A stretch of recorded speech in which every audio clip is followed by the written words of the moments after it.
काशी में award show का आयोजन किया जा रहा है, इसके बारे में क्या बोलना चाहेंगे?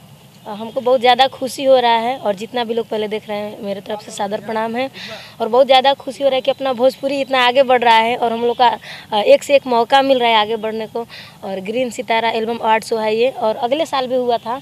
और मैं बाबा भोलेनाथ जी से आग्रह करूं कि हमेशा हो ये ग्रीन सितारा अवार्ड शो। बहुत अच्छा लगता है और आने में हम लोग एकदम मस्ती इंजॉय करते हैं पूरा दम भर।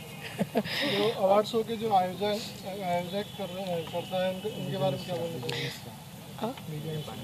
अच्छा, हाँ, विजय पांडे जी हैं, तो उनके लिए मैं धन्यवाद देना चाहूँगी उनको कि हम लोग को इतना रिस्पेक्ट देते हैं और बुलाते हैं हर साल, और इज्जत प्रतिष्ठा मिलता है, हर चीज़ का व्यवस्था बहुत अच्छा मिलता है, तो मज़ा आता है एकदम। अब इससे बढ़िया क्या चाहिए हमने के। वाराणसी फिल्म एसोसिएशन के जो अध्यक्ष हैं सोनू जी, उनके बारे में क्या बोलना? उनको भी मैं धन्यवाद देना चाहूँगी और मिलूँगी स्पेशल उनसे। बहुत अच्छा लगता है, ये लोग इतना सपोर्ट करते हैं, हमारे गर्जीवन है, हमारे एक भोजपुरी के अंग हैं, तो अब इससे अच्छा क्या चाहिए आप ही बताइए। बहुत खुशी महसूस होता है, दिल गदगद हो जाला एकदम।